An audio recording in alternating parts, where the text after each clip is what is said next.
أعوذ بالله السميع العليم من الشيطان الرجيم بسم الله الرحمن الرحيم إن الحمد لله نحمده ونشكره ونستعين ونستهديه ونؤمن به إنه من يهدي فلا مضل له ومن يضلل فلا هادي له نشهد أن لا إله إلا الله وحده لا شريك له ونشهد أن محمدا عبده ورسوله السلام عليكم ورحمة الله وبركاته.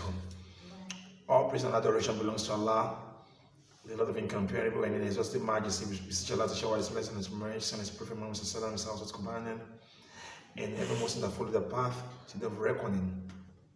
And inshallah today we shall be talking about the adab al-nawm, that is etiquette of sleeping.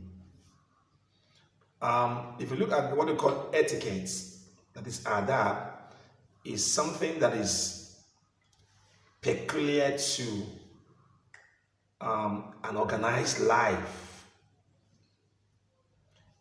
peculiar to a life that has a direction, planning, structuring, doing things according to the norms or routine, etiquette. So as far as we are concerned, every human being has a daily routine, has a plan, how you do your things in the morning, afternoon, nights, when you go for your business, when you go for your transaction. It's etiquette and it's human nature. It is not the nature for animals.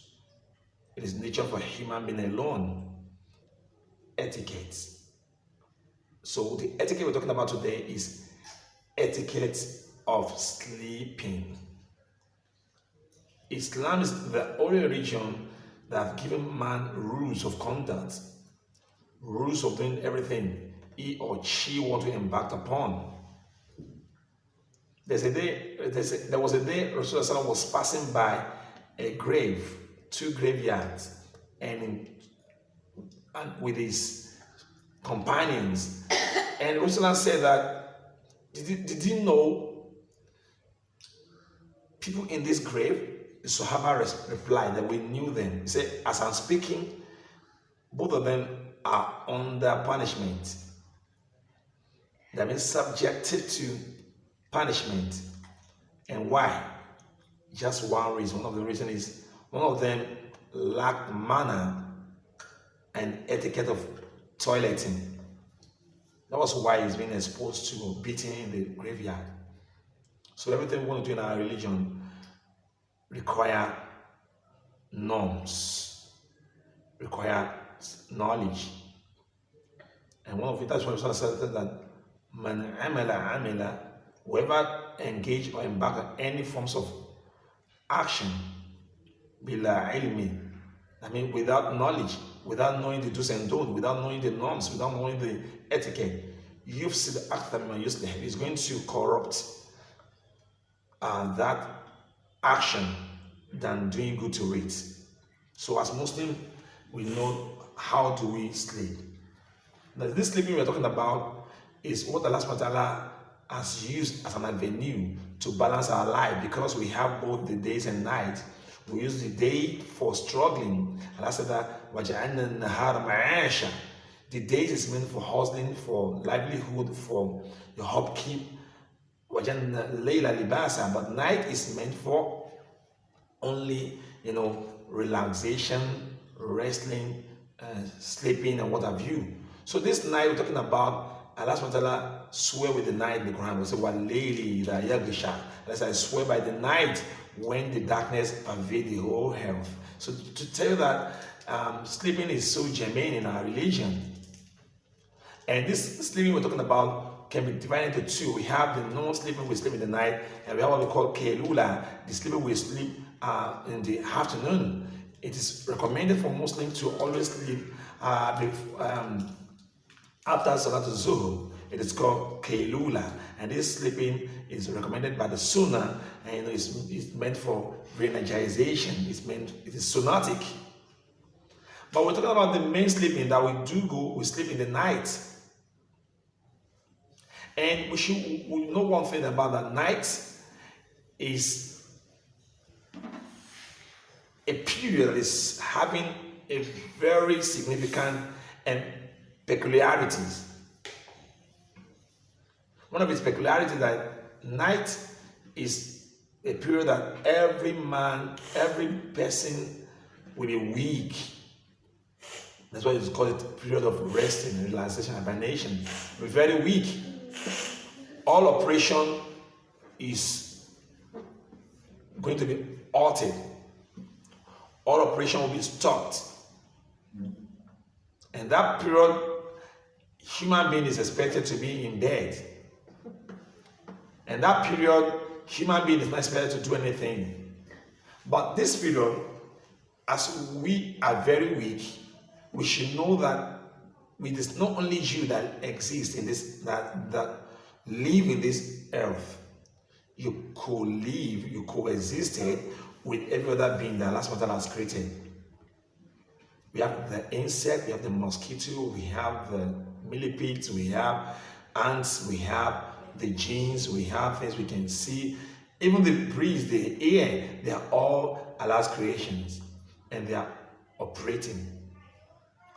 How do we ensure that we are not being affected while we are sleeping? That is why we have to know the etiquette of sleeping. It's our nature to go to bed. We are not angels. Angels don't sleep, but human beings must sleep. So when we want to go to bed in the night after Salat al-Isha, what are things we need to do? The first thing we need to do as Muslims want to go to bed is to perform ablution. Ablution is the first thing, the key thing. And you must have the intention that you wake in the midnight to do Qiyamul Layl if possible. So you have ablution, you have your intention for waking in the midnight. Then before you go to your bed, it is recommended that as Muslims we do some prayer. And one of the prayer is to recite Ayatul Kursi, Ayatul Kursi, chapter 2, verse 255, and to recite Aman al-Rasul, to recite Surah Al-Ikhlas 3 times, Surah Al-Falaq 3 times, Surah Al-Nas 3 times. And after you're done with the reading, then you try as much as possible to blow on your palm and rub over all the body from the head to the toes. That is Sunnah of Rasulullah as Muslim. So when you want to go to bed in the night, if you do this, believe you me, you will not have bad dream, you will not have bad nightmare, you will not be affected by anything demonic, everything is satanic. You'll be free because you put yourself under the insurance and protection of Allah SWT as Muslim. But today, what we notice is Muslims don't pray before they go to bed. When they feel like sleep, they just jump on the bed and just sleep off. Some people, if we go to bed, some people just sleep off while they are watching movies and watching TV, present on their phone, talking, just go to bed and sleep off. That is why you see people having a lot of crises during sleeping. It's crises like having bad dream, having demonic attack, because what you expect to do before you go to bed is to pray. And when you do your prayer, then you fall in your bed and you make sure you sleep on your right side on the bed. Sleep on the right side and say this prayer, Allahumma bismika amutu wa ahya. That is the prayer you say, and you sleep off. So after you sleep, when you wake, maybe in the midnight, to attend to the call of nature, ensure you wash your 2 hands before you do anything, because you never know where your hand has reached while sleeping. Wash your 2 hands before you use the hand to do anything. It is an hadith from Rasulullah. And if you wake in the midnight, renew your ablution, because Shaitan has tied 3 knots on your neck when you sleep in the midnight. So when you wake in the midnight, one of the knots that Shaitan tied will be broken. If you perform ablution, the second knot will be broken. If you try as much as possible to do 2 nawafil, after in the midnight you wake, the 3rd knot that you tie on your neck will be broken. So then you become a free and energetic Muslim while you wake. So when you wake in the midnight and you're able to do this, and the first thing when you wake immediately, when you just wake from your sleeping, the first thing you say is La ilaha illallah wahdahu la sharika lah lahu mulku wa lahu alhamdu wa huwa ala kulli shay'in qadir. Subhanallah walhamdulillah wa la ilaha illallah, Allahu Akbar. Then ask for Allah for anything you want. Rasulullah said that if you ask for anything, Allah will rubber stamp it for you, fulfill for you. This is what is recommended by Islam for you. So when you wake, when you do all this while sleeping, and you are safe from any forms of evils when you are, sleeping. This is what's recommended for us as Muslims. Then, when you wake in the morning for Salatul Subhi, and just wake, you say what?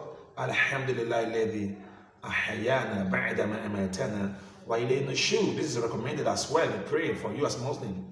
So this is to tell you to appreciate that Allah subhanahu wa ta'ala has spared your life till the next day, because it is never everyone that goes to bed now that's able to wake in the next day. For the fact that you wake in the next day, health and hearty is a great from Allah subhanahu wa ta'ala, that to be appreciated you as a Muslim. So pray to Allah subhanahu wa ta'ala to accept this as an ibadah and make it in the scale of our deen. Wassalamu alaikum wa rahmatullahi wa barakatuh.